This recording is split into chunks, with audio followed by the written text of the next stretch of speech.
Let's talk about this AFC West, maybe the best division in all of football.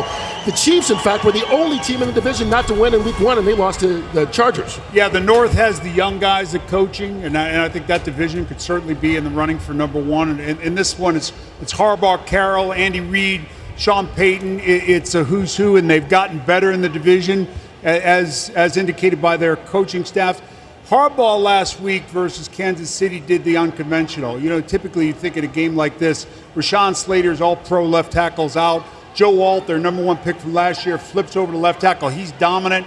They decide to come out and throw it. Herbert, who's underrated in my mind, was great. Threw the ball all over the yard, and they were unconventional. They threw the ball 60% of the time.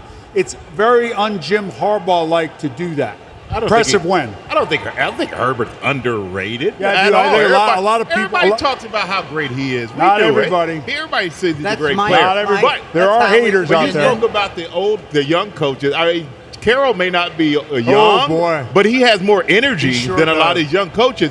But, you know, you look at I was going to say San Diego, but the Chargers. You look at the Chargers. You look at Harbaugh.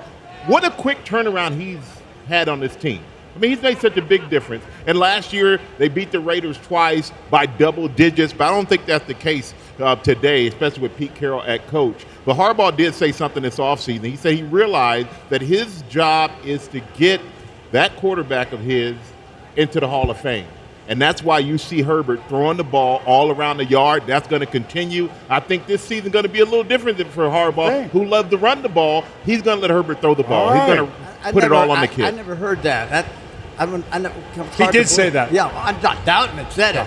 Anyway, we should mention real quick, TB is getting undressed because it's hot here. Yeah. It's already in the mid-80s at 10:30 in the morning. It's supposed to be in the 90s game time. We'll talk more about that. But let's talk about your guy who's having a birthday tomorrow. I know he's 74 tomorrow night. Oh, by the way, hello, American TV here.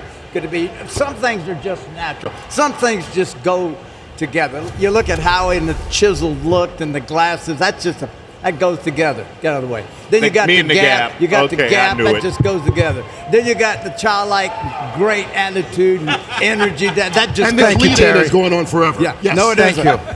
Pete Carroll is a perfect fit. That's what I'm getting to. He's the perfect match for the Raiders. Number one, he's organized. Every great coach has a plan. They don't deviate. Name them. I don't care who you are. Landry, Shula, no, makes no difference. Reed. They all have a great plan. When he came to the Raiders, I said to Howie, perfect fit for this guy. He'll bring the energy. He'll bring the structure. He'll bring discipline. And if the players can match his energy on the field that he has as a coach, they're going to be a knockout success, I believe they are. You took the Lewis and Clark route, but I knew you'd get there. I always get there, America. Hey, Gronk, let's talk about the Broncos. A lot of people are high on them, even though the offense didn't look good week 1. No, they did not look good week 1. They were a playoff team last year, and week 1 was kind of unfamiliar type of style of football by Sean Payton and the Broncos. Bo Nix with 3 interceptions, 3 turnovers. That is, Sean Payton had some questionable play calling in situational football, which is unlikely of him. But maybe he was testing his offense because he knows his defense is that great. They allowed no touchdowns. They had 6 sacks last week. But if the Denver Broncos want a chance at this division, they got to go 2-0. They're going to hope that the Eagles beat the Chiefs today, and they got to button it up and call the game like Sean Payton can call the game of football, the way that he knows how to. We can talk about the Broncos, Chargers, Raiders, but the Chiefs have won this division 9 straight years. This fan base knows it. Carissa Thompson, what do the guys in the kickoff crew think about the AFC West? Well, we're going to talk about it right after we highlight. Look at this crowd. They have filled in, again, one of the best tailgating scenes in the NFL, and they're proving it right here. Jules, if you can hear me, you just heard Gronk talk about the Broncos. What do you make of them, albeit in week 2?